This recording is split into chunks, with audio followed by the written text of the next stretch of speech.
Kalau antum sedang dibimbing oleh Allah menuju kedudukan yang tinggi, maka sadarlah teman-teman, saat yang bersamaan antum tidak akan sunyi dari rintangan-rintangan sekitaran.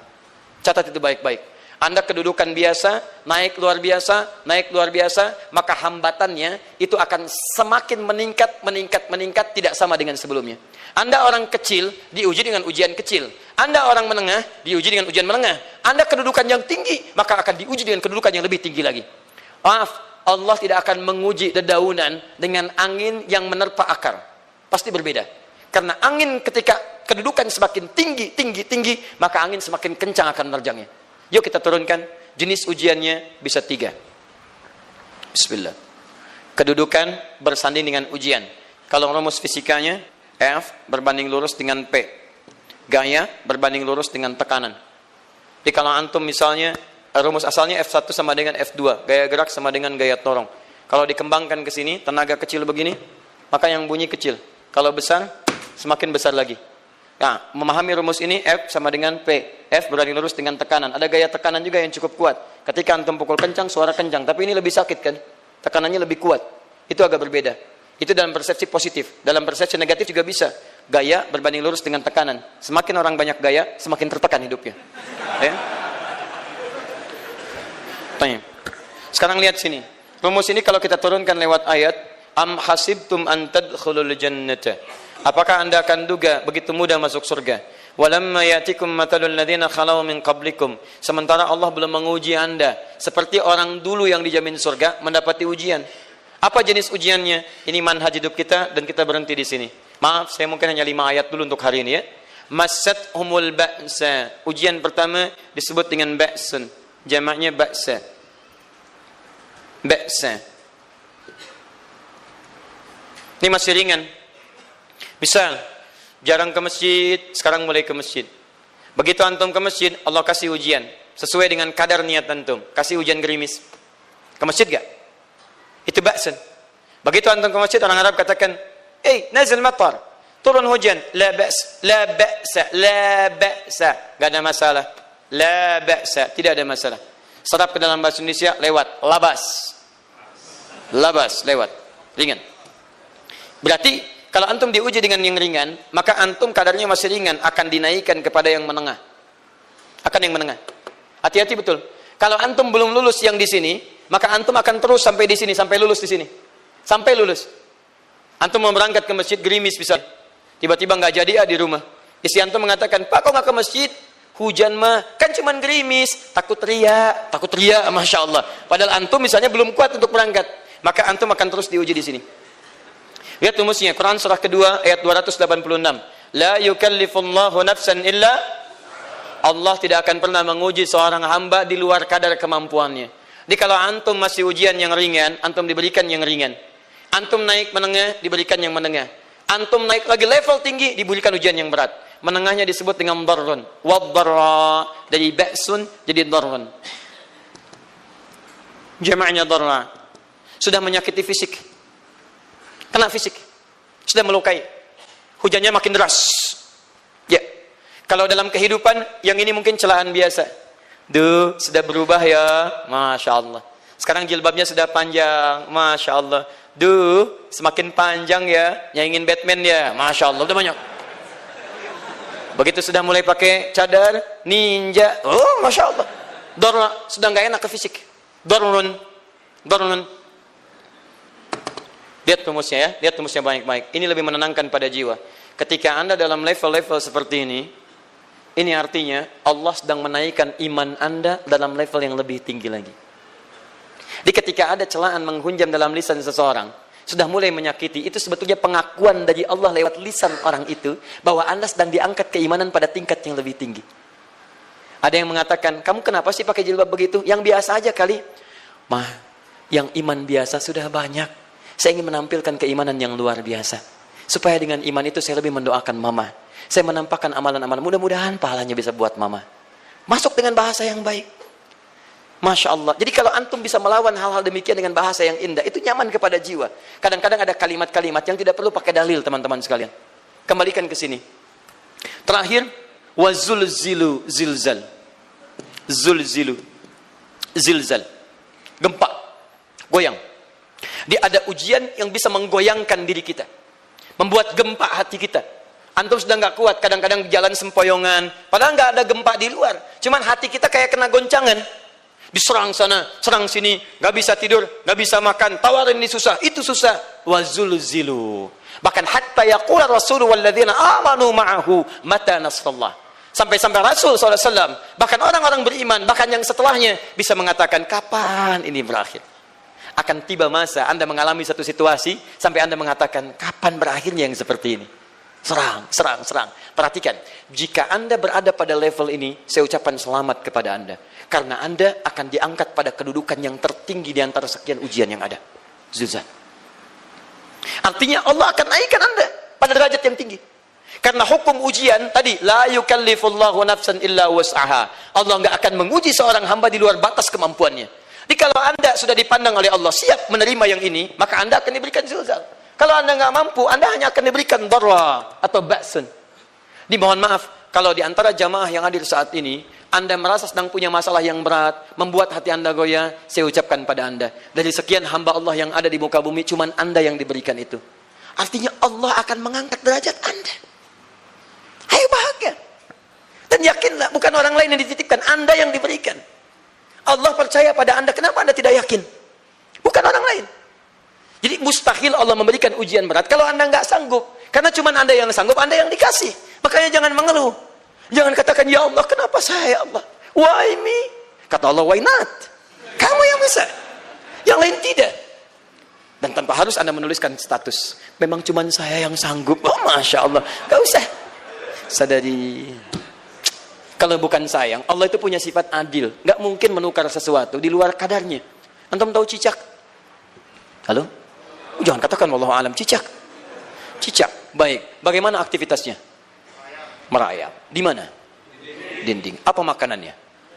Nyamuk. Nyamuk bagaimana aktivitasnya?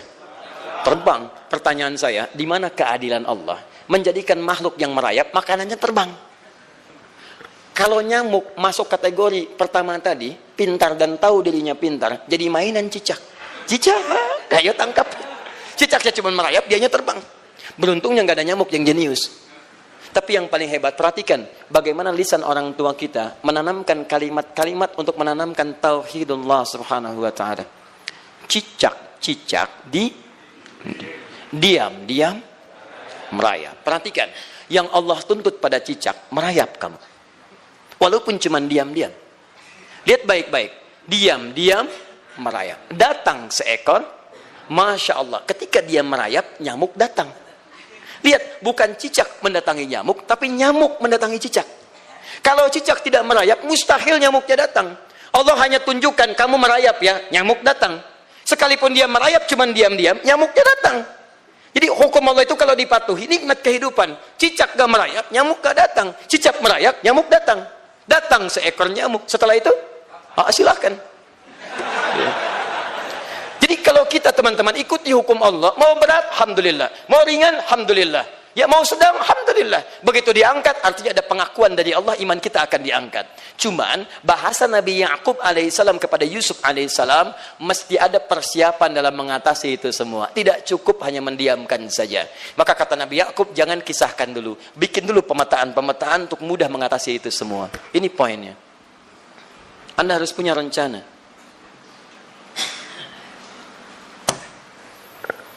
Maka Nabi Ya'qub menyiapkan. Bekali dulu ini, siapkan itu. Kalau ambil ke aspek teori untuk kita sekarang, tafsir dari ini, untuk menyelesaikan solusi di Quran surah kedua ayat 214 tadi, maka jawabannya ada di Quran surah ketiga, ayat 142, paling kiri sebelah atas. Ini kanan sebelah bawah, ini kiri sebelah atas. Dan awal ayatnya dibuka dengan kalimat yang sama. Perhatikan, Al-Baqarah ayat 214 kalimatnya menggunakan am hasibtum an tadkhulul jannah. Ali Imran 142 am hasibtum an tadkhulul jannah. Yang Al-Baqarah itu ujiannya walamma ya'tikum mathalul ladzina khalau min qablikum masathumul ba'sa wad-dharra waz-zulzilu. Yang Ali Imran itu solusinya. Am hasibtum an tadkhulul jannata walamma ya'lamillahu alladzina jahadu minkum wa ya'lamas sabirin.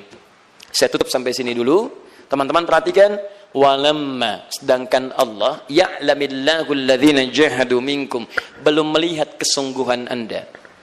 untuk mengatasi berbagai persoalan kehidupan itu. Kalimat jahadu, akar katanya dari kata al-juhdu. Serius. Sungguh-sungguh. Jadi kalau persoalan Anda ingin segera selesai, Anda mesti serius. Hei yang sedang kuliah, kalau mau cepat selesai kuliahnya, serius belajarnya. Pahami dengan baik. Kalau Anda nggak pernah serius, bagaimana bisa menyelesaikan pelajaran dengan baik? Hei yang sedang berumah tangga, kalau ingin baik rumah tangganya, serius dalam berumah tangga. Keluarkan hukum-hukum Allah, terapkan dalam kehidupan rumah tangga. Anda akan mendapatkan manfaatnya. Hei yang sedang berbisnis, serius dengan pekerjaan. Karena hanya orang serius yang bisa menghasilkan kekayaan-kekayaan yang terbaik. Serius dalam ibadah, karena ibadah melahirkan keberkahan dengan kekayaan yang Anda dapatkan dari titipan Allah Subhanahu wa taala. Ayo serius. Al-juhdu dibagi 3 bagian. 1, serius dalam merencanakan, disebut ijtihad namanya. Bikin rencana. Misal, maaf, tadi dalam keluarga, kalau diambil kedudukan Yusuf alaihissalam, antum tempatkan itu pada porsi pertama sebagai target. Misal, Yusuf diberikan kedudukan oleh Allah. Bagaimana anak saya punya kedudukan walaupun tidak sama dengan Yusuf alaihissalam? Cari, rencanakan, buat pemetaan. Di masa depan anak saya mesti punya kedudukan. Apa? Kalau dalam kedokteran, kedudukan dokter yang terbaik. Kalau dalam bisnis, pengusaha yang terbaik. Misal, kalau dalam pemerintahan, jangan tanggung-tanggung, jadi presiden, jadi itu. Anda turunkan kemudian pendidikannya dari situ. Ijtihad direncanakan. Masuknya lewat sini, lewat sini, lewat sini, lewat sini. Seperti kemudian, maaf, Hannah dengan Imran, rahimahumullah, merencanakan hasil yang terbaik untuk Maryam. Bahkan sejak dalam kandungan. Quran surah ketiga Ali Imran, dari ayat 35 sampai 37. Paling kiri, pertengahan sampai bawah. Idh qalat imra'atu Imran, Rabbi inni nazartu, bahkan nazar. Nazartu ma fi batni muharrara, saya bernazar anak saya yang lahir ini akan punya kedudukan dekat dengan Allah Subhanahu wa taala. Di sejak bayi direncanakan. Mau jadi apa? Setelah itu apa? Jihad. Jihad itu kesungguhan dalam mempraktekkan, mengaktualisasikan konsep yang sudah dibuat. Jangan sampai cuma berdoa tapi doanya tidak disandingkan dengan ikhtiar, enggak nyambung. Makanya ketika lahir ada jihad, jihad dengan doa. Falamma wada'at saqalat rabbi inni wada'tuha untha, ayat 36-nya. Wallahu a'lamu bima wada'at wa laysa dzakaru kal untha. Lihat, wa inni sammaituha Maryam wa inni wa'idhuha bika wa dzurriyyataha minasyaitonir rajim. Doa. Setelah berdoa apa? Teruskan. Bagian akhirnya ayat 37-nya. Maaf teman-teman, tidak cukup dengan doa. Karena Maryam masih dekat dengan Allah, punya kedudukan, dia mesti dirawat oleh orang yang paling saleh. Cari Nabi Zakaria, orang saleh. Mesti merawat. Tempatnya mesti netral dari keburukan, bikin mihrab. Jadi tempat dibuatkan, orang soleh merawat, doa dipanjatkan, doa berbanding lurus dengan ikhtiar. Apa yang terjadi? Ayat 37-nya. Fataqabbalaha rabbuha biqabulin hasanin wa ambataha nabatan hasana. Maka Allah Subhanahu wa taala menerima usaha orang tua ini. Doanya diterima, ikhtiarnya diterima. Jadi kalau antum mengambil ayat tadi, diterapkan dalam kehidupan, rencanakan teman-teman sekalian. Anak mau sekolah di mana? Mau jadi apa? Turunkan ke bawahnya. Oh, dia mau jadi dokter, dokter yang hafal Quran, turunkan. Pendidikannya di sini, di sini, di sini, di sini sampai paling kecilnya. Siapa gurunya yang dekat dengan Allah? Sekolahnya yang menjauhkan dari hal-hal keburukan, sampai satpamnya soleh, securitynya soleh, koperasinya orang-orang soleh, gurunya orang-orang soleh. Hadirkan. Kalau ikhtiarnya sudah nyambung dengan doa, maka fataqabbalallah, qabbalallah. Taqabbalaha rabbuha. Diterima Maryam, antum diterima. Di kadang-kadang yang nggak nyambung nih begini, doanya nggak nyambung dengan ikhtiar, itu masalahnya. Ya Allah mohon ya Rabb, jadikan anak saya rajin sholat, hafal Al-Quran. Tapi ditempatkan di sekolah yang tidak pernah mengajarkan sholat. Tidak nyambung. Ditempatkan di tempat yang tidak pernah mengajarkan Quran. Tidak nyambung. Tidak ada kesamaan di situ. Maka Nabi Ya'qub alaihissalam memberikan gambaran kepada anaknya. Nak, kamu akan punya kedudukan begini. Hati-hati. Setiap ada kedudukan akan ada rintangan. Kamu harus punya rencana untuk merencanakan solusi-solusi terbaik untuk itu. Kemudian yang terakhir, ini yang paling hebat. Mujahadah. Perjuangan melawan emosi. Karena tidak sedikit tantangan itu, maaf, yang berat itu bukan menghadapi fisiknya, tapi menghadapi diri kita sendiri. Mau ke masjid, malas, itu yang susah dihadapi dibandingkan dengan hujan. Hujan ada payung, malas mau pakai apa? Maaf, menurun, semangat turun, malas datang, kecewa datang, pesimis datang, lawan, namanya mujahadah. Gabungkan ketiganya, isi dengan sabar. Wa ya'lamas sabirin. Manhaj itulah yang diberikan kepada Yusuf, sehingga Yusuf nanti mengalami tahapan-tahapan kehidupan sampai dengan beliau mencapai puncak tertinggi, disebut kemudian menjadi Al-Aziz, dan disitulah kemudian terbukti mimpinya setelah 40 tahun atau 80 tahun disebutkan dalam satu riwayat, maka terbuktilah mimpi ini. Punya kedudukan, bapak ibunya beserta saudara-saudaranya sujud di hadapan Yusuf alaihissalam. Teman-teman, ini baru 5%. dari pengajaran yang ada di surah Yusuf. Masih banyak hal yang lainnya. Bagaimana ketika mohon maaf bertemu dengan saudaranya. Saya kasih bocoran sedikit. 10 orang rapat di satu tempat untuk mencelakai Yusuf. Setelah mereka menyimpulkan bapaknya itu lebih perhatian kepada Yusuf. La Yusufu ahabbu ilaina. Yusuf itu lebih dicintai dibandingkan kita pada diri bapak kita. Bapak kita salah nih. Bapak kita salah. Masya Allah. Bapak kita sesat nih. Ya, inna abana la fi dhalalim mubin. Bapak kita sesat banget nih. Salah bapak nih. Ya harusnya kita yang dicintai, kita lebih kuat. Wa nahnu usbah, kita lebih hebat dibanding dia. Rapat teman-teman. Yang hebat begini. 10 orang rapat. Diajukan usulan untuk membunuh Yusuf. Saya mau tanya pada antum, kalau 10 orang rapat, 9 mengusulkan A, 1 mengusulkan B. Kira-kira yang diterima secara quorum 9 atau 1? 9. Ini bisa tertukar. Tertukar. Pembunuhan diusulkan, 9 orang condong. 1 orang mengusulkan, la taqtulu Yusuf, jangan bunuh Yusuf. Alqihi fi ghayabatil jubbi, yaltaqithu ba'du sayyarah. Cukup lemparkan dia ke tempat gelap. Kemudian di tempat itu akan lewat para kafilah, dia diambil dan menjauh dari kita. Yang penting kan Yusufnya nggak ada, supaya dosa kita nggak berat-berat amat. Yusufnya ambil, itu kan tujuan kita. Lihat baik-baik. Biasanya setan kalau sedang melakukan sesuatu itu nggak akan nanggung. Nodong bisa pembunuhan, lempar bisa perampokan. Tapi ini yang aneh, kenapa 9 orang yang untuk membunuh itu tiba-tiba belok menyepakati rencana yang pertama? Yang 1 orang. 9 orang, 10 orang rapat, 9 punya A. Tiba-tiba yang 9 berpindah kepada yang B yang cuma 1 orang. Kenapa bisa terjadi? Ada rahasia di situ. Kapan rahasianya? Kapan-kapan kita bahas.